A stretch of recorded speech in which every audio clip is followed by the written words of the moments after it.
We've got some juicy details about what sports cards might look like under Fanatics in the future.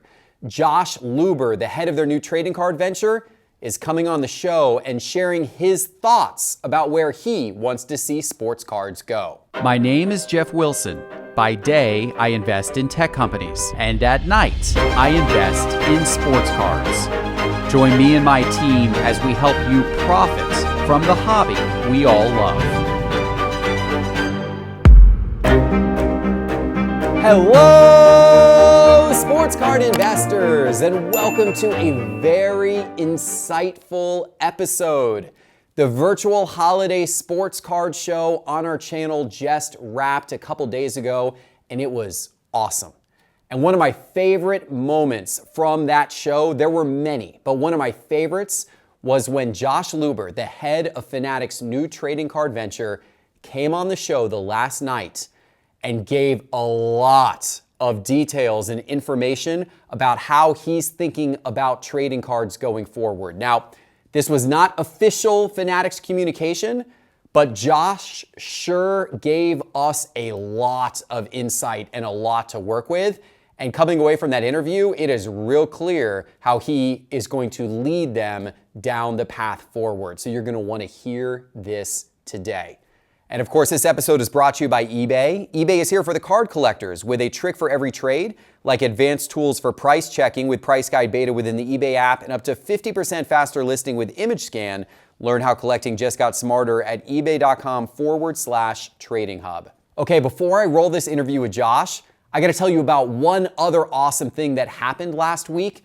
We dropped a brand new update to the Sports Card Investor app. This was a major update. We added some incredible new features like the ability to free search for cards, and sealed wax is now in the Sports Card Investor app.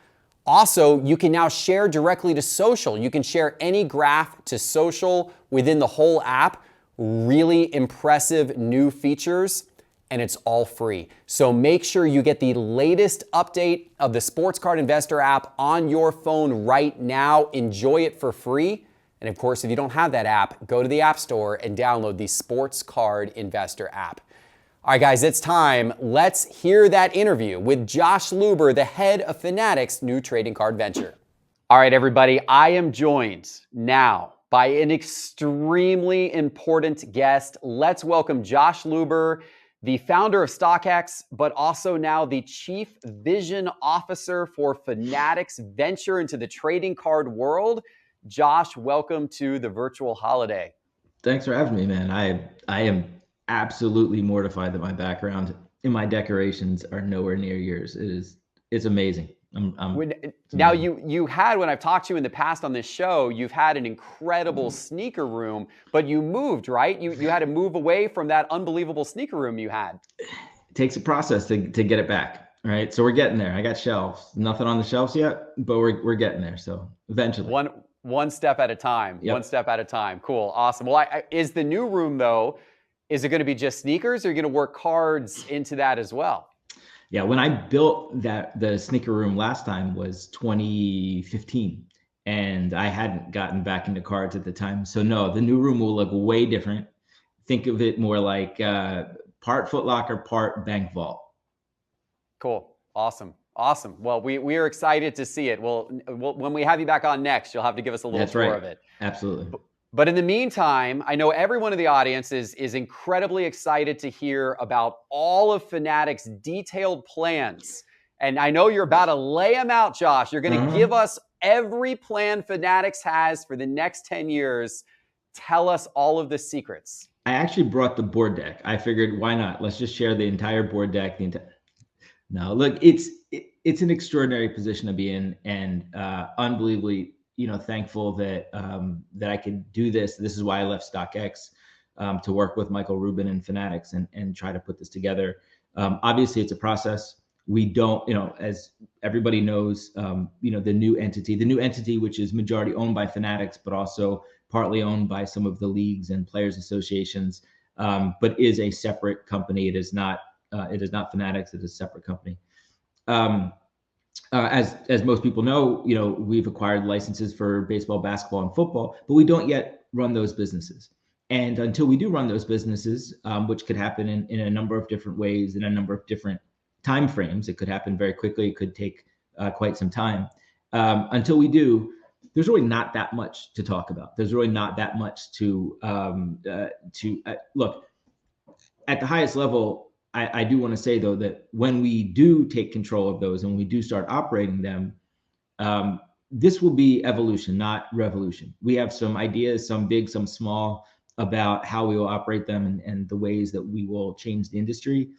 But we're also cognizant of the fact that industry is doing pretty good for the past couple of years, and we don't want to mess that up. And there's a lot of people that love it, and the core of the industry is more important than the growth and the new people. But I think the new people and the growth is an extraordinary opportunity. And so that'll be the balance for us as we get into operating the business, is how do we grow the whole industry? How do we bring all these people in, but understand what's important and the core and the people that have got us here. So. And I'm fascinated to ask you about some of this. And I know, we're going to talk about some of your philosophies here, not necessarily Fanatics specific plans, because I know, as you've said, that's a lot of that is still pending on when all this is going to start and everything like that. But you put a lot of your thoughts and philosophies out to the world fairly recently with your report that you released. Trading cards are cool again. You published that to the web. When I first, you had texted me the link when you put it out, and I clicked on the link, and at first I was expecting, to see like a one paragraph or one page essay. And instead it was a 50 plus pages of a extremely detailed deep dive into the history of the sports card market, but also more importantly, the factors that you think influence prices and demand and all of that. I thought it was fascinating. And of course, it gives us an insight into how you're thinking and how you may be thinking in your terms of approach in the future. So I want to talk through a few of those concepts. One concept that you repeated consistently throughout the article was supply and demand. And you made the point early that the times when the hobby has gone into crisis before is when supply far exceeded demand. And demand, for the most part, has exceeded supply the last few years, although there's maybe some signs that in certain parts of the hobby, maybe supply is getting a little too big with printing and base card runs, or the number of kind of parallels and refractors. Talk to me a little bit about your thoughts on supply and demand and how you would like to see that be better managed in the future.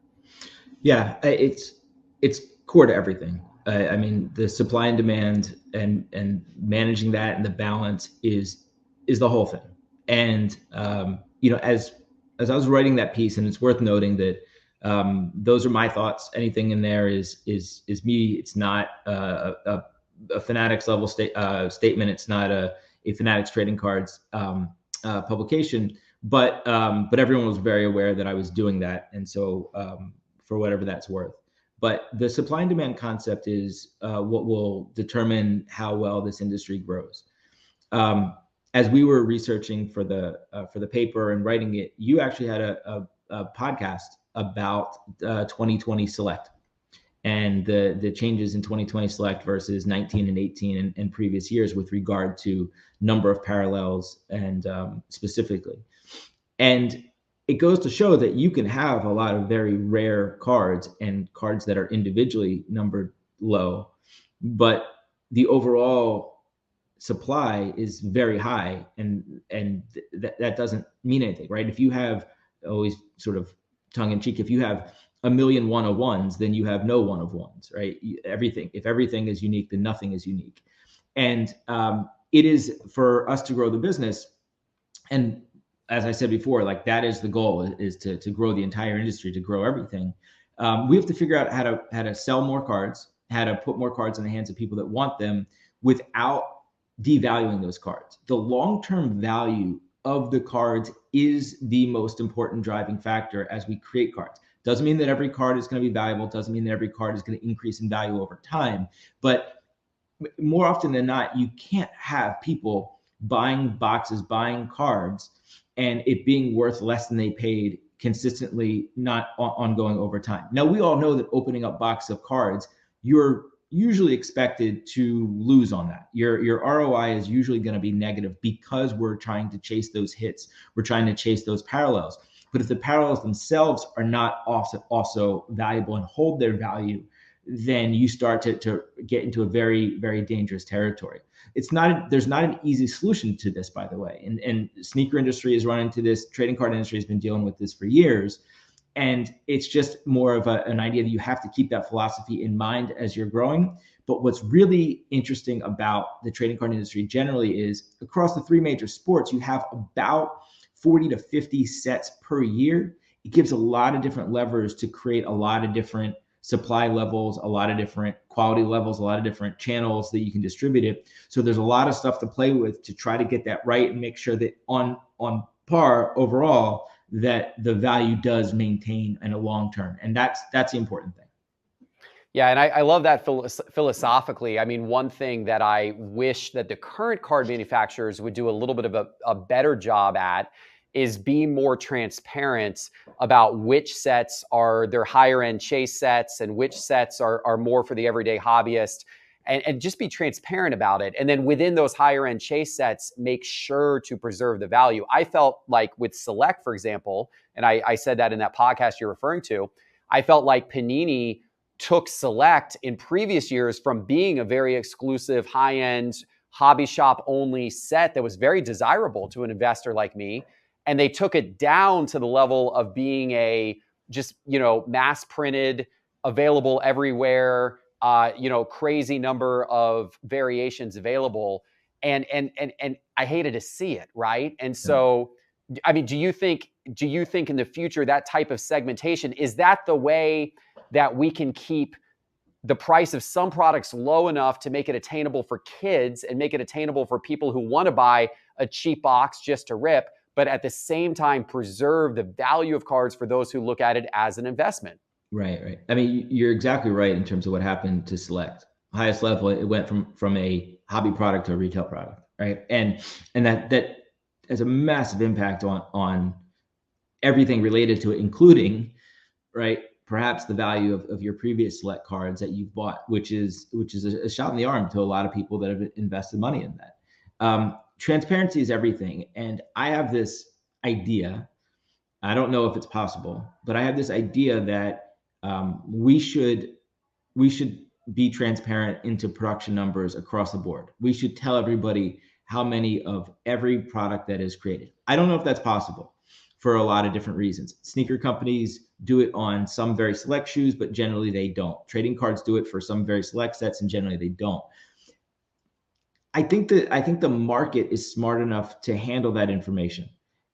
Maybe the initial shock of it, it has some implications, but I think over time the market is smart enough to handle that information, and then it's all there out in the open for people to understand that, hey, this is a high-end product, it's premium, there's more chase elements, it's less supply, this is more populous, and it should be on the shelves at Target.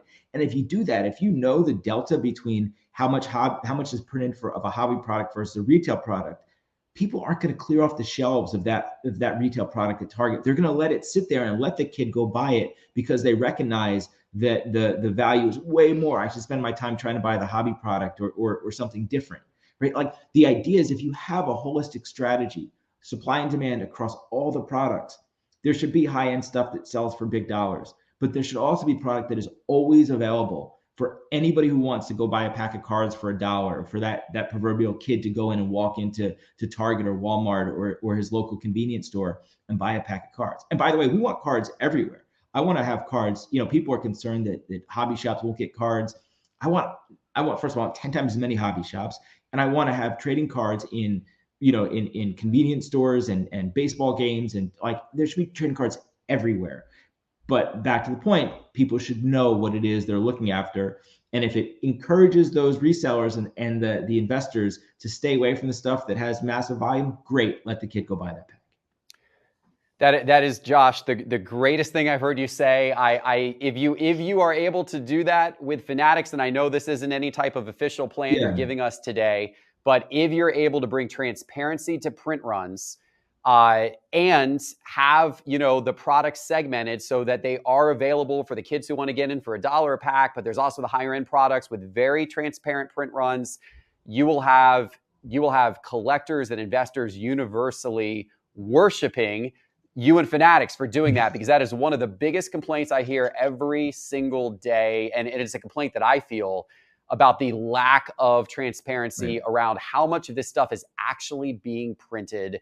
And, and even on a set level, how do we know what this set is worth this, versus this thing? Do we understand the print run dynamics? It's all very cloak and dagger right now. Yeah. So I'm thrilled to hear that you are thinking in terms of transparency. And I know, one of the things you did at StockX, which I thought was awesome. I thought it was the best thing StockX did when it came to trading cards, was the IPO that you guys did with that Bowman Chrome X product. You guys ran a Dutch auction, but you did it for a release of a new set, but you did it in a very fair, consumer-friendly way. And then, Panini started, after you did that, Panini started running Dutch auctions for the drop of new products on their site, but they did it differently. Yeah. They did it in a way that whatever price you bid was the price you paid. And unfortunately, that screwed a large percentage of the people who were buying products, because you're overpaying, because you don't know when to jump in because it's not transparent. That's right. In your case, you allowed people to place a bid at whatever they were comfortable paying, but whatever it actually ended up going for, everyone paid that lowest price that it went for. So it had this amazing effect of everybody feeling like they got a good deal. That's right. I'm really glad that you brought that up. It's one of my most favorite things and in passion. This is the continuing vision from day one at StockX through me leaving and why I'm in this industry. I think that using true market pricing, which can only be accomplished a couple ways, and my belief is the best way to do that is by using what's called a blind Dutch auction. What Panini uses is called a declining Dutch auction. Obviously, these are confusing terms that most people don't encounter on a daily basis. But in a blind Dutch auction, everybody pays the same price. And by the way, over 95% of the people end up paying a price less than what they bid. So even though that price ends up usually being much more than what the retail price would have been, because these are usually products that have high demand, so people want to buy this product, everybody wins. Everybody wins. They get it for less than what they bid or exactly what they bid, but they all pay the same price and you're buying the same asset at the exact same time. It's completely illogical for people to pay a different price for the same widget at the same moment. Panini's, declining Dutch auction, it's fun. There's an engagement level, I guess, but except for that last person, everybody kind of loses, right? Everybody got it. Everybody paid more than somebody else. Panini makes more money that way, frankly. I don't like, I'm just very against it. I think it's a really poor way to sell cards. And so that idea, the what we did, that the Bowman Chrome X release with StockX and Topps back then, that was a huge impetus for this entire move, for me to move into the trading card industry and do this. And we will absolutely use that method to sell some cards. There's no way that you sell all cards that way. There's no way that you sell all products that way. But again, to my earlier point, if you have a holistic distribution strategy across all different products, all different channels, then you can have very high demand premium products that are sold as a blind Dutch auction and are released at a fair market price, and it's fair for everybody. And then you have other products that are retail and they sit on the shelf and they're always $1 or they're always $10 or whatever it is. So it's an important part of the overall philosophy is to leverage blind Dutch auctions, which we call our IPO or initial product offering, to use those very strategically, probably across every single sport. Yeah, that's awesome to hear. As I said, I loved when you did it with StockX. I love that you're kind of beating the drum of transparency and fairness and fair market pricing. That is going to be so good. And one of the things I've said, Josh, on this show repeatedly, people have asked and I've commented about like my feelings about Fanatics and the Fanatics deal. And I said, look, if you look at the big picture here, we have a company in Fanatics that is placing a massive bet on the future of the sports card hobby. People who are far smarter than me, who, deal with billions of dollars, on a daily basis, are betting that in the future, sports cards are going to be worth, the industry as a whole is going to be worth a huge multiple of where it is today. And if you just simply look at the numbers of what Fanatics put in, and then, the fact that people are investing at certain dollar levels in this venture, and then, of course, what those people might expect from a return on investment down the road, and you start to do that math out, you start to realize that the thought process of a lot of these investors is that this thing is going to grow light years beyond where it is today in terms of participation. And I think that those types of the transparency, the fair market approach, et cetera, are going to be the things that really help sustain this in the long run. But it's got to be difficult, because I know, with it from the standpoint of the manufacturers, and I'm sure you're going to feel some of this pressure at Fanatics, you could make a quick buck today. You could pad your profit and loss statement this year by simply printing a little more product or using techniques like the declining Dutch auction to sell it, which isn't fair to everybody. Isn't that always just going to be a crazy push and pull about, like, how are you preserving the long term and not just generating profit today? Yeah. Look, I'm enormously thankful to Michael Rubin and Fanatics and, our investors who have, believed in me and my vision for how I want to run this and what I think is important for the growth of the hobby. But I'm also, very aware that they've put a lot of money into this and a lot of their reputation and time as well. And it's important that the company is financially successful and stable. Like those are two not necessarily divergent, but sometimes create friction. Fanatics Trading Cards, the entity that we run, is a private company. There is no plans for it to be a public company.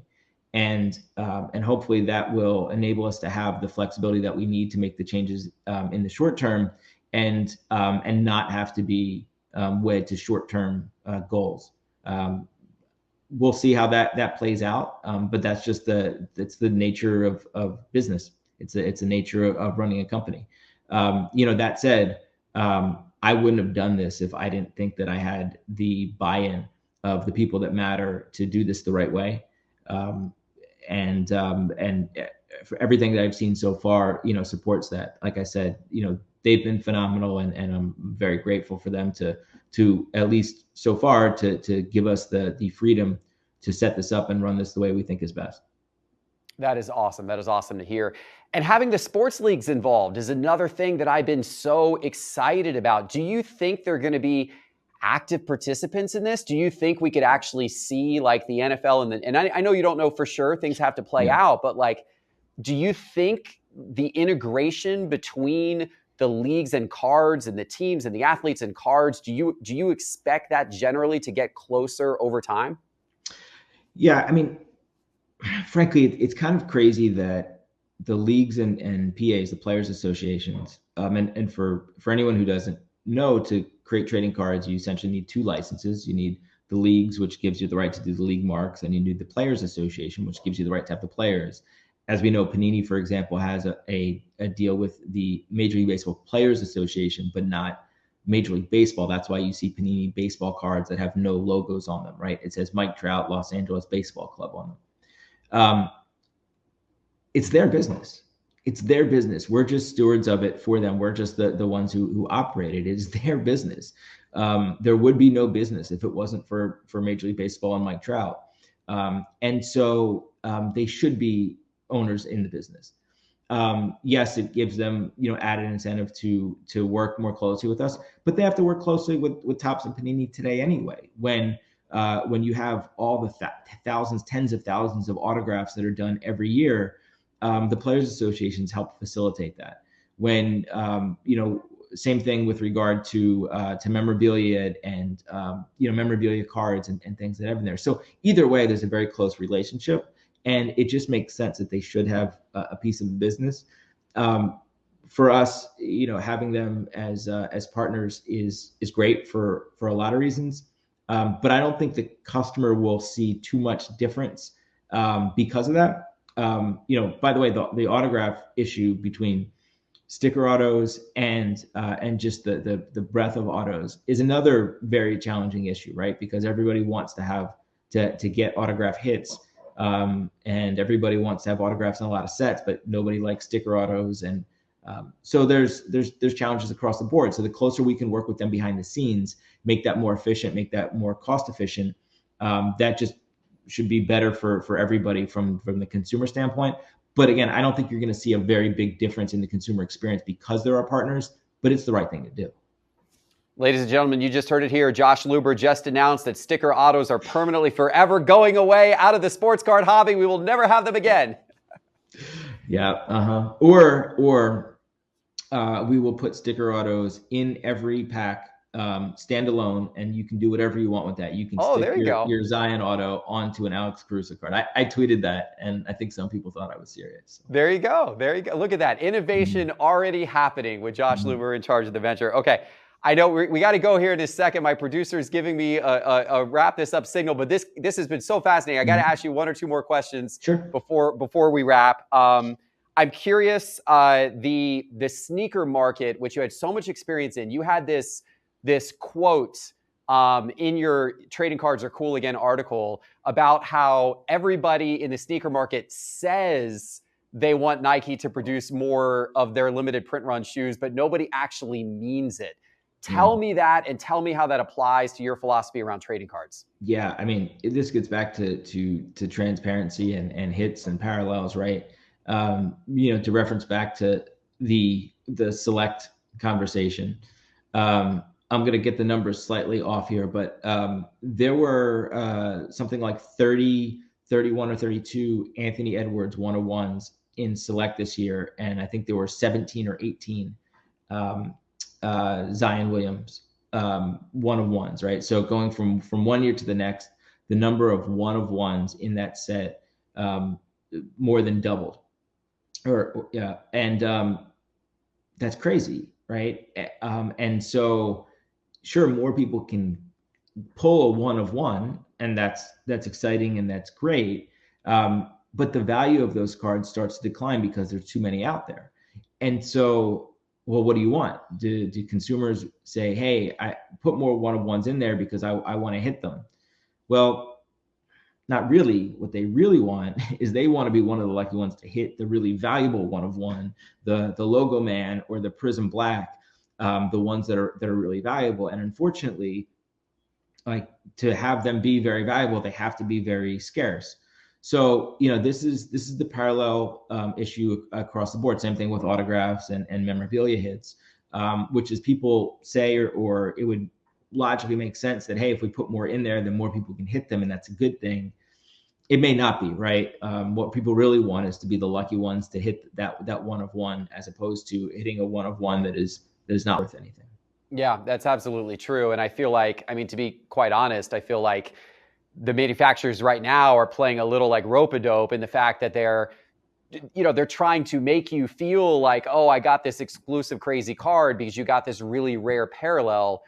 Well, when there's 130 different parallels, then It's like, okay, great. That is a rare parallel, but how rare is getting a parallel then in general, right? So and again, it comes back to transparency, because we just don't fully know. We just don't fully know how many of these are out there.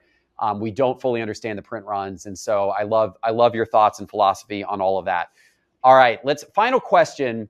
A lot has been made about the fact that, there's been a lot of dealers. We've had dealers on this virtual holiday who have, they're concerned about what is this Fanatics, direct to consumer, all this kind of stuff. And I know, again, you're not going to reveal Fanatics specific plans here, but at the industry summit in Vegas, when you were on stage there, you spoke about the importance of card shops in the hobby, and also the importance of kind of the experience that goes along with that. And you referenced it earlier in our conversation just a little while ago.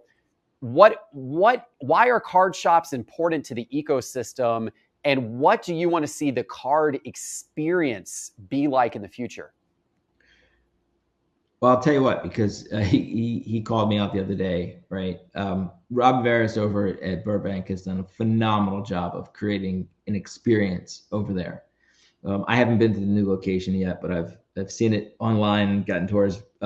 It's creating a place that people want to go to, right? We're in a post-COVID internet world anyway. Like physical experiences have gone, whatever the numbers is, it's way down. I leave my house significantly less than I used to. I buy more online. I buy stuff on eBay. But man, like I can still feel what it was like. I can smell what it was like going to a card shop when I was a kid with my father, and the excitement of that, and the excitement of walking into the store. Like I can see the steps leading up to the card shop I used to go into. And that's why when I got back into the hobby in 2018, it was 0 to 100, right? Because it brought back that excitement and that memory. And look, card shows are phenomenal too, and I love the fact that there's more card shows that are happening. But as I mentioned earlier, there needs to be 10 times as many hobby shops, and they need to be palaces. They need to be museums. They need to be places where, where kids want to go and spend time and hang out. Because, on the sneaker streetwear side, that doesn't happen anymore, right? And sorry, not sorry, right? Like StockX is partly responsible for that, but it's also because it's a much different market. But trading cards can still be that, because there's so many different things that you could be doing in there, whether you're collecting sets or whether you're breaking or whether you're discussing cards to have graded, or whether and there's just knowledge and information that's needed to bring people into the hobby. There is friction of people coming into it. There is a disparity in knowledge. It isn't easy for a new person, kid or adult, to come into the hobby. And trading cards hobby shops can be those schools, those bastions for people to come in there and do that. So I mean, it's massively important. And again, like no promises, no idea where we'll get to on this, but I think that we should be supporting them.